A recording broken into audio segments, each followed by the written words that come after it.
So what's good, fam? We got, episode 3 of Chairman Talks, where I'm going to basically interview Tilla, who's a Chairman 25, one of the top leaders in the entire East Coast and in the company in general. You ready, Tilla? I'm ready, bro. Tilla, stay ready so you don't got to get ready, right? Let's get it. So I got a couple questions for you, and I know that some people actually dropped some questions as well. First things first, bro, there's a lot of people on here that have not met you yet. So if you want to share a little bit about your background and your story, and then we'll kind of get the ball rolling from there. Just real quick. Tilla, are you there? Is he cutting out or is that me?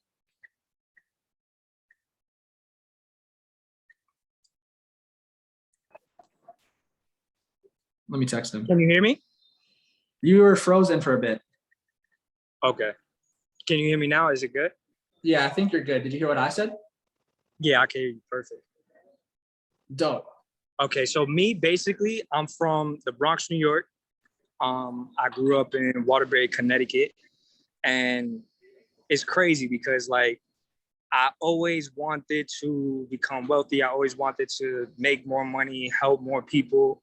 I didn't know how, but I knew why, right? I didn't know it was this opportunity. Nobody wakes up one day and is like, yo, I want to be a forex trader, and the crazy thing is, facts. And the crazy thing is I tried everything. Like, my mom was struggling. I saw her struggle. I'm the oldest of the house, single mom, multiple siblings. And I just knew, I just had this, I feel like if you're on this call, and you're in tune, it's like I had this feeling that I just knew that I was going to be the one to change things. I felt different. I don't have a rich grandfather somewhere generations down. I don't have any of that.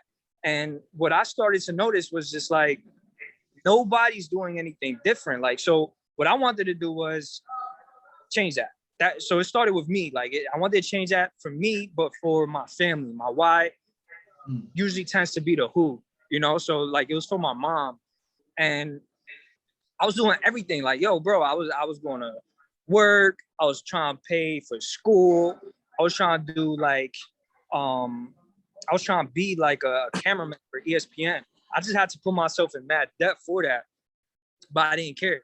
I didn't whatever price I had to pay to be that person that retires my mom, to be that person that changes things. If nothing changes, nothing changes. So I put myself in $20,000, $30,000, $40,000 in debt just to get a $60K a year job.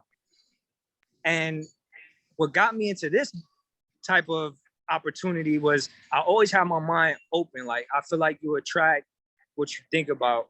Asking, you shall receive. You know what I'm trying to say? So, I would look up how to get wealthy. And then next thing you know, I would start to attract certain people into my life. This is how I attracted John Guaman into my life, right? Because, bro, tell that story. I think everybody would want to hear the story about that, how you connected with John. Bro, we was both at Southern Connecticut State University, right? He lived on campus. I lived on the same campus, another building, and I was chilling with one of my bros, and I was going to my bro's place, and I forgot we had. Again, you attract what you are. You attract what you think about. Asking, you shall receive. So it's crazy because I just started looking up how to get wealthy. I started seeing stocks. I learned a little bit about Forex online. I would see it. If you search up how to get rich, you're going to find mad ways. And I'm looking into it. My bro starts putting me on books. He put me on this book, 48 Laws of Power, Robert Greene. I started reading other Robert Greene books. Next thing you know, I'm walking down the hallway, and I believe John had a book that I was familiar with, or I had a book that he was familiar with. And we connected on it. Yo, bro, nobody reads books unless it's a college textbook, I was bro, and I forgot who was it that noticed what, but we just connected off of that law of attraction. Crazy, bro. Next thing you know, that's a crazy story. Yeah, he was already in network marketing. So he's like, yo, you gotta come to my room. I feel like you would love what I'm working on. He gives me the whole pitch. He breaks down the cash flow quadrant, all of these things. And I'm not gonna lie, bro, we wasn't rich yet, wasn't making money yet, but I could see the vision, right? How much money was John making at this moment in time? We all know what he's making now. How much was he making at this moment in time? Bro, it broke. We was both broke. But he had the vision, bro. And he knew what he was talking about. right? So when he broke down the cash flow, yo, 95% of people are working for the 5%. Like, these are all facts. You could Google all this. You know what I'm trying to say? So it's just like, it opened my mind. I'm like, bro, he's talking different. He's moving different. Like, he's going somewhere. You know what I'm trying to say? And I was already like searching up these same type of things. So I guess I was ready to receive, you know what I'm trying to say, that information. If he caught me on a day where I wasn't already kind of looking that stuff up, I would have automatically assumed he was trying to get something from me. I would have automatically assumed it was not real. You know what I'm trying to say? But law of attraction. So like, boom. I started taking the business a little bit seriously, trading more seriously. We start building up the business. We start learning network marketing, and fast forward, I'm here where I'm at now, right? Like, my why is set. My mom hasn't worked since I popped P5s. You know, like, we're doing bigger events, and the impact just got way bigger than myself. My why went from trying to help my mom out, but first I had to help myself out. You know, then I was able to help my mom out. Then I was, you know, family, helping family, and now it's like the community. And next is the whole freaking world, bro. And that's how it works. Bro, I mean, Chairman 25, that's no joke. That's no joke. Like that's more in a month than I was making in a year when I started in the industry, working at a full-time job. What was, a lot of people were asking me this, and they were like, yo, ask Tilla, like, what is his biggest obstacle that he had to overcome, and how did he overcome it? My biggest obstacle in the very beginning, like running up this type of business, was being able to just kind of gain that discernment, like gain like a vision for myself, you know, because I was so caught up in trying to finish school for my mom. You know, I was trying to, I was already like kind of like conditioned a certain way. Like, I was used to exchanging my time for money. I was used to, you know, always being in the mix, you know, like chasing certain things. And, you know, the hardest part for me in the beginning was being able to separate to elevate, you know, and that was my thing. Like, I would kind of let other people's doubts about it get into my head when I knew the value. You know what I'm saying? Like, I was at the events, like, I seen the success stories already. Like, why would I let somebody that's working at McDonald's still tell me that this is a scam? You know, like stuff like that. You know what I'm saying? And it's nothing against working, but it was just the mindset behind it. It was just like, they weren't even doing it. I wouldn't even trade places with them. So I had to learn how to separate myself and kind of gravitate more towards the people who actually had what I wanted, so I could listen to their philosophies instead. And you know what I'm saying? Like, I'm finding out who to listen to and separating myself from the people I shouldn't be listening to, you know, unless they were running with me, type of thing. Bro, right before this, Mandy asked what was my biggest distraction, and I said other people, and I kind of like gave some examples. So like, and I literally said I had to separate to elevate, like word for word. So like, that just shows that we're like operating on the same frequency. It's crazy. Yeah, and we don't even talk like that much. Like, so it's crazy. Bro. Facts. So yo, is there anything that you did specifically to kind of like stop caring what other people think? I think one of the biggest things that holds people back is just like, bro, they care so much what other people think. Like, they care about what their mom thinks, they care about what their best friend thinks. And it's literally holding them back. Is it just like experience? Is it just awareness? Or like, what, is there anything people can do to kind of like get over that in general? Same thing, bro. It's like, you got to separate to elevate. And it's by putting yourself around people who have what you want. But even if in the beginning you got to be by yourself, it's better than being in the wrong company, if that makes sense. You know, because when I was around my fam, they weren't trying to run the business up for me. They're not going to retire my mom for me. They're not doing those type of things right now. You know, I was the only one with the vision. So it was like, and that's completely fine.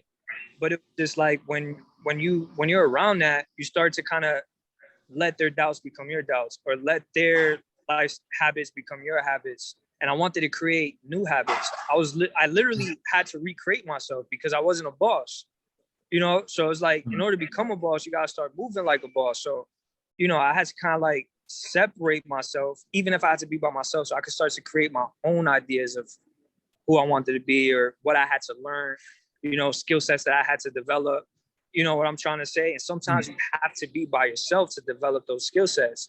You know what I'm saying? Because if I'm around them, I'm not making calls because they're already laughing at me for doing this. They're already thinking I'm not going to make it. You know what I'm saying? Even if they're not saying it like that, they're already like, yeah, he's doing that thing. You know, so it's just like, and it's with anything, you know, like, so it's just like most people don't make it. You know, so how can you separate yourself to become the person that makes it? And that's how I was thinking. I was like, you know what?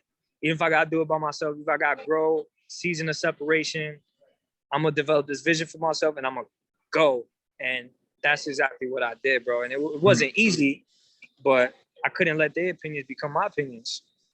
Facts, bro. I love that. I was talking to John earlier today, and he was like talking really highly about you, bro. Talking about how, you know, you have a lot of awareness and, you know, have like really, you know, mastered the spiritual side of success.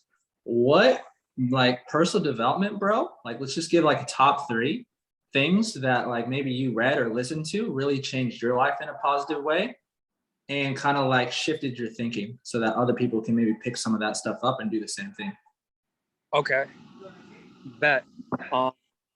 Somebody just said, I feel that these 2 weeks have been the loneliest, but most productive in terms of learning, growing, and self-development. I love that. Right? I love that. And yes, it feels lonely at times, but it's going to come to a point where you could be alone without getting lonely, if that makes sense. Sometimes I'm the happiest when I'm by myself because I'm like, you become your best friend, bro. Like, you start to treat yourself better. You know what I'm saying? If I'm feeling some type of way, I'm feeling down in the dumps, just like everybody goes through things. I could be by myself and I'm not going to judge myself. I'm going to be cool with myself. I'm going to give myself the right affirmation. I'm going to learn the right things and snap myself back, you know? And sometimes you got to be alone, you know what I'm saying, through those seasons so that you could grow from it and learn from it. And again, like, go to that next level. Well, I've learned a lot of these things from, because this is all spiritual, like you said, it's all spiritual. Because how come some people could do all the right things and still not level up? Because there's a spiritual side to this. We all have the same 24 hours. You know, why some people make it like crazy, some people don't. We all have the same back office. We all have the same trading platforms. We all have the same educators. Why are some people crushing it and some people just can't? Why are some people working so hard and still not getting results? And some people is almost effortless, right? And they're still with a great attitude about it. And they're still, you know, it's like they're unfazed. And I realize there's a spiritual side to it because it is mental, bro. Like, one great book is The Power of Awareness by Neville Goddard. And actually, Christopher Terry goes over this book himself. He talked about it on a few trainings, right? And I love the ideas about it. Another one is Jim Rohn. That's somebody I listen to almost like every day. Jim Rohn teaches you like the mindset behind success. And what I love about it is like, you know, it's more so about your attitude. Like, because it's like, what's your attitude now? You know, even if you're not Chairman 25, you know what I'm trying to say? Like, if you're not Chairman 25, if you're not at that next level yet, what's your attitude now? Like, it can't just be about the money. Like, even if you're at a job right now, you know, I remember when I flipped the switch is when I swear, when I flipped the switch, it was like, even when I was working at a job, I was happy to be working at that job. Because I was like, this job, I thank this company for helping me be able to fund my fortune. You know what I'm trying to say? I knew it was a temporary step. So I was always happy. I had a good attitude. Even when people told me, no, I don't want to join your business. My attitude about it was fine. When people left my business, my attitude was, you know, I had that grit where I'll keep going. I'll keep taking it to the next level because I started to realize it wasn't the external that determined. The external shouldn't be able to affect my internal. It's your internal that affects the external. So if I kept a good attitude, right? Even when things were good, I keep a good attitude. I don't get too hyped. But when things are bad, I don't get too sad either. You know, I could stay working. I know what the blueprint is. I know how the phases go. I know how the seasons work. It's just making sure I'm out there to rise and grind every single day because I love the process. You know what I'm trying to say? So that was the spiritual side for me. And the more I got in tune with that, you get more in tune with your purpose. So it doesn't become about money. You get more in tune with your vision, right? And when the vision is so clear, the sacrifices become easy. When the vision is so clear, you know what's next. You know, it's just most people, again, they're just on replay. right? They're looking at what's in front of them right now and keep repeating that. Yeah. Bro, I feel like I'm talking to a mirror because like lately, like when Chris Terry was talking about Neville Goddard, I started studying like the law of assumption and that changed my life. Like Jim Rohn's like literally like the OG of personal development. Like if you don't know who Jim Rohn is, like you're sleeping. And I see you talk about Jim Rohn a lot on multiple different trainings, talking about the seasons, the diseases of attitude, and Diseases of attitude. I was listening to that yesterday, bro. Yes. Diseases of attitude, that is fire. That's one of Leanne's favorite audios too. It's crazy, man. There's so much of value in that, bro. And yeah, man. So like it's crazy because some of those same things that impacted you in a positive way definitely like changed my life too. So that's crazy. I know that you said that there are like a couple of different skills that you had to master in order to level up. And obviously there's, the spiritual side of success, but there's also skills that you got to master as well. And so you're one of the best content creators that there are. So I want to know, for people who are like trying to, develop a brand, and for people who are trying to master social media, and for people who are trying to, start creating content, what are some tips that you can give them? Okay. I love that question. That's something that, I feel like I've been developing for the past 2-3 years, and it's a really, really, really good tool for the business, social media.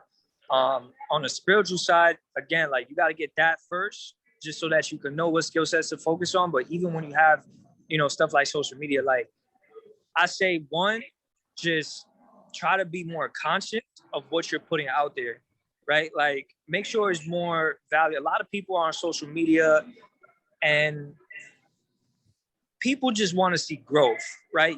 Like people just want to see that you're growing. People want to see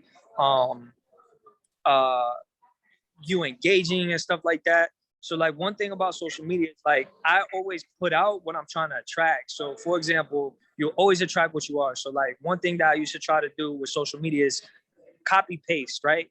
Not really just copy and paste, but drawing inspiration from your favorite influencers, right? Who are you trying to attract in your business? You're trying to attract the Alex Morton, put out Alex Morton type of content, right? Study what Alex Morton is studying. Put in your captions the same type of value that you see Alex Morton's, John Guaman's put in their captions, right? Myself, put some quality out there. Look at what their Instagram bio looks like. Some people are so new to the business, their default picture is like random. Their Instagram bio is just like their startup link, like stuff like that is like nobody who's chairman and up are doing those things. You could use the same type of template that they have and just duplicate what you're doing until you develop kind of more your own style through consistency. So like one thing, we all have Instagrams. I mean, we all have iPhones and Instagram. So basically with Instagram, basically with your iPhone, you could shoot 4K content right now. There's a lot of content on my page. Even when I sold my camera to go all in on this business, I was putting out iPhone content. No, facts. People be like, "Oh, yo, I can't put out content. I don't have a camera." Excuse. What do you say to them? Followers? No, I'm not. Usually, most of my followers came after I became successful in this. You know what I'm trying to say? People be like, "Oh, well, he has a camera." No, I sold my camera for like the past 2 years. I was just getting content from whenever I saw a content creator. I would ask for content. Yo, how much I gotta pay you? There's worth in that. You know what I'm saying? If you gotta put $20 into your business, into yourself, it's a tax write-off anyway. Pay that man $20 for a fire flick on your page, right? If not, use your iPhone, right? Go on YouTube, watch a 15-minute video on how to edit your picture like your favorite influencers, right? The quality is just the people that get successful, the people that are willing to go the extra mile. How you do anything is how you do everything. Same way with phone work, same way with getting better at closing, same thing with content creation. If you could just go the extra mile just a little bit, right? Just develop the skill set. Instead of watching Netflix for one night, watch a 30-minute video. You'll literally know how to edit your pictures in one day. Even if it's iPhone, you could practice in one night, practice it, literally by your third picture, it's already a habit. Now all your pictures are coming out to that level of quality. Next thing you know, people with that level of quality content can connect with you because they see what you're on. And to be honest, no matter what you're doing right now, even if you're in the crib reading a book, turn it into a picture. You just gotta be creative with it. You can turn it into a picture, talk about the grind. That's things that I do. I just talk about things I already love to do. And most importantly, be yourself. Don't get on social media and turn into a personal development zombie. Don't get on social media and become an overnight motivational guru. Don't go onto social media and now you're acting like a 7-figure trader trying to, you know what I'm saying? Be whoever you really are. You know what I'm saying? I'm on social media. I'm still with the fam. You know, I'm on social and people relate to that more than they relate to pips. You know what I'm trying to say? I'm still talking about getting in the gym. Now people that are in the gym trying to develop themselves in that way are connecting with me. And then I could bring an opportunity like this to them, right? After we relate on certain things. There's certain things that I'll do, like even just the lifestyle. A lot of people will connect more with your lifestyle, right? More than just always pitching them, kind of. You know what I'm saying? You want to keep a balance. Gary Vee talks about this jab, jab, hook, right? So give some value free, show the lifestyle a little bit. And then when you reel them in, then you can be like, boom, by the way, I have an event. You guys been seeing me run it up. You see me in the gym. You see me learning. By the way, look, I have an event. If you've ever been interested in making extra money, it's something I'm doing on the side, right? You don't have to be on there bashing jobs and stuff. Like most people are working jobs. You're going to scare them away, right? Be like, yo, and you're probably still working a job. Yo, I'm working my job and, you know, I'm developing this skill set on the side. And you guys probably see me on Instagram, you know, put in more value, you know, my quality's going up. I hope you're enjoying it and just connect, right? Just connect and use social media to produce, not consume, right? One thing, a lot of people get lost in what everybody else is doing. They're getting lost in the memes. They're getting lost, you know, stalking their ex. Forget about all of that, right? Forget about all of that for real. Like if you're going to be on social media, be careful with, you know what I'm trying to say, lurking through everybody's stories. Be careful with, because it's the same thing, like I said, separate to elevate. You have to even separate yourself from social media because that's a lot of ideas. That's a lot of opinions. That's a lot of other people's things going on that can influence you, right? You want to make sure that you're the one being an influence. You want to go from the influence to the influencer, you know? And when you come from that dynamic, now people are following you. Now you build a following because you're adding value to the marketplace. You're adding value to Instagram. And it'll get to the point, I'm trying to get to the point where I follow influencers where Instagram sends them packages and thank you letters just for adding that much value to Instagram. Like so many people are just watching them every single day that they got hundreds of thousands of followers. And it's like crazy. You know what I'm trying to say? Like it could get to that level. That's when people start to follow you. That's when people want to know what you're up to, what you're doing, you know, but you got to develop that sense of identity even in Instagram, right? But it's a tool. Yeah, I think that for everybody on here who's taking notes, like be intentional with your social media. It could be used for you, but Tilla's saying that it could be used against you just as easily. So that's fire, bro. Okay, cool. How many P5000s and above do you have in your organization, bro?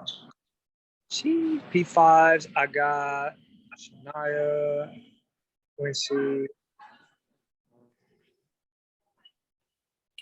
Who else? Jazz. Yeah. Jazz. Kirikos. I got like 5 P5s. Big Boss is chairman now. Yeah, but I said P5s and above. P5s and above. Oh, P5s and above. Oh, yeah. Oh, a lot, bro. There's Kai, there's Big Lost Boss. Count. We lost count. Yeah, we okay. lost count. The reason why I was asking you that was to prove to everybody a point was that you have a lot and you lost count. So that's how you know you have a lot. So, you know, I believe that your success is a reflection of the leaders within your organization. So I want to know, and I think everybody wants to know, how, you know, you either A, attracted some of these leaders, like where they came from and how it happened, or B, how you develop some of these leaders. And the reason why I asked that is because, like, in order for you to go out there and hit Chairman 25, you know, obviously there's a certain amount of chairmans and P5s and P2s that you need to develop. So, but it's you know, a lot easier to, it's impossible to connect the dots looking forward. You can only connect them looking backwards. So looking backwards now, where did some of those leaders come from that really like are like the core group of the foundation of your organization, bro? Okay, so it went like this, right? So I found my leaders usually one out of two ways, either in the field, put in work. More meetings means more momentum. You're gonna find those leaders you're gonna find them at the events. You're gonna find them at the home events. You're gonna find them, you know, in the webinars. You're gonna find them, you know, doing the one-on-one meetings every single day, those calls that you're doing every single day. That's where you find the leaders. Look, you find leaders, you don't really create leaders. I can't take credit for their success. They were already successful minded when I found them. I just attracted them from going out there and putting in the work. You know, you can't change them. Like, you're going to get a lot of busts in the business too, you know, and a lot of people, you know what I'm trying to say? Way more of those, to be honest, right? Exactly. And I like how you put the question, like, how'd you find them, right? Because I found them literally just in the meetings. I found them doing the one-on-ones, big boss. I was going to Southern every single day, and don't get too big for the little things. I was already probably like a P2. In my head, that was a big deal. You know what I'm trying to say? I was like a P1, P2, and I thought I was the man, you know, especially in this business, you pop P1, everybody, oh, what? Everybody go crazy, you know? So it's like, I was showing up in P1, P2 every single day just for one prospect, two prospects at Southern. And then there was one day, only one prospect showed up. That was Big Boss Eli. One-on-one. We all invited, only one prospect showed up. That was Big Boss Eli. Imagine I didn't show up. Imagine, you know what I'm trying to say? I found these guys in the field, you know, and then he was already on it. He was already ready. He was hungry. Next thing you know, fireworks happen, right? Even if it takes you a year, 2 years, 3 years to find those 10 people in the business that are running it up, which is about how many I just named, then it's longevity, you know? And then the other way I found it was just being authentic, being myself. Again, like, I love to be in the gym. I'll find somebody that wants to get started in the gym. I love to create content and party. That's how I found Quincy. You know what I'm trying to say? Like, I found him So some people believe in like going out to prospect, and then some people believe in prospecting while you're out. So you believe in like, while you're living your life, doing your thing, you're going to attract the right people, and you shouldn't like necessarily go out there and try to get people. Yes or no? Yeah, I feel like you just naturally would attract them when you go out. Because, yeah, like, I'm not really into like the guerrilla style marketing. It works, it could work, but like, I don't really believe in that either, to be honest. Yeah. I think it's more so you attract them, because it's like, if you've been separating, so you've been developing yourself, when you come back outside, you're literally a different person.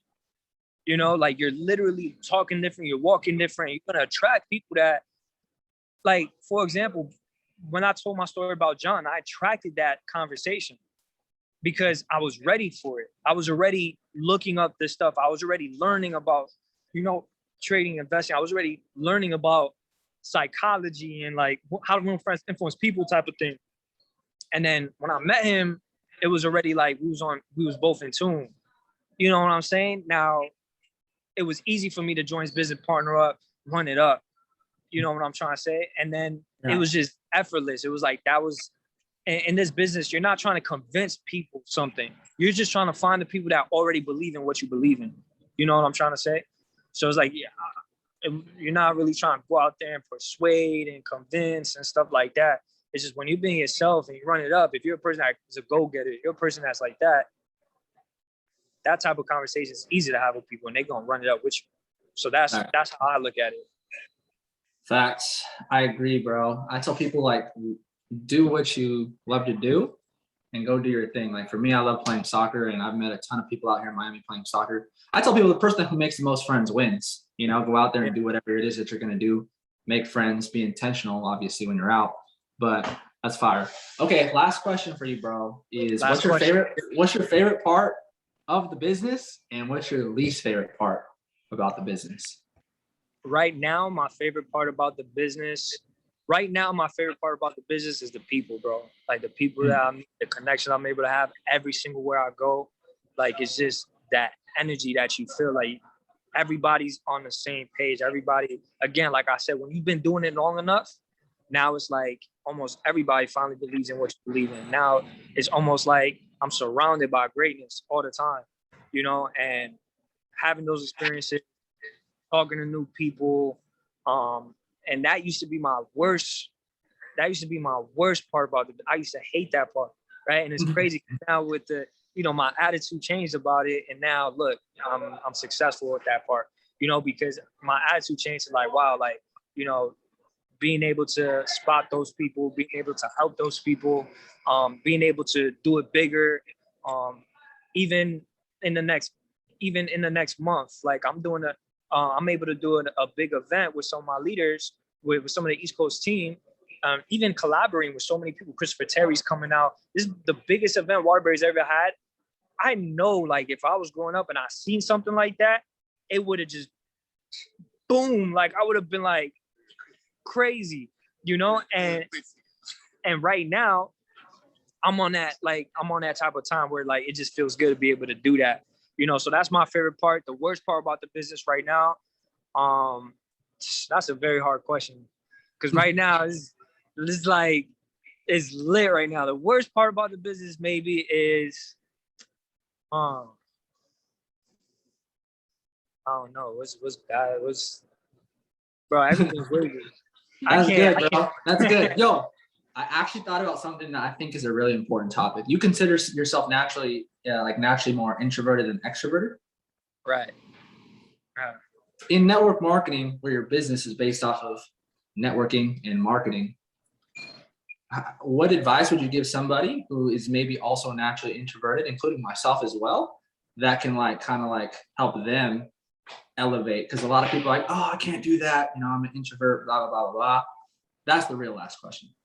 Yeah, so here's what I learned, right? Especially being an introvert. It was kind of like, I just realized that they say the greatest men and women, the greatest of all time, seek solitude often, right? They say the greatest men seek solitude often. So I realize it's not so much that I don't like people or anything like that. It's nothing personal. It's just, I like to create. I like to have that alone time to really think about my next move. I want to be sharp and have clarity on what's next so I can lead people better. You know what I'm trying to say? So that's the intention behind it. Like, I'm trying to do things so big, you only live once. You know what I'm saying? So I like to be in tune. So that's where being alone, so I could recharge and get things like, get in tune. But then when I go in, so it's so that I could grow. And when I go back outside, I have more value to offer. You know what I'm trying to say? So when you come from that type of space, it's more fun because now you're dealing with people intentionally. You're wanting to help people, and you see the effect of that and the compound effect of that and the impact out of that, where it starts to kind of just get more, not about you. You know what I'm trying to say? So being an introvert is not, it's not personal or nothing like that. And people will start to realize that, especially for a lot of people that feel that way. Like, yo, it's just, you need your space. You need your space to create. But then when you go out there, you out there ready to run it up. So like you out there, you're going out there with confidence because in your alone time, you was getting better. You know what I'm trying to say? And you was grinding, rage. You was rising, grinding every day. Like, so that your worth, the value you bring. And that comes with a, different type of responsibility. So that's what makes you into an introvert. Thank you, bro. I appreciate you. Yo, drop a 777 in the chat if you got some mad value from my boy Tilla. And I know that we appreciate you, bro. And literally, like, your story's crazy. And I know for a fact that breakthroughs, were happening on this call. And I'm excited to see that Chairman 50 flyer drop soon. But with that being said, guys, that is the end of the call. We're going to be back, same time, same place next week. If there's a specific chairman that you guys want to hear from, hit me up and let me know. Have an amazing rest of your guys' night. Love you guys all, and I'll talk to you all soon.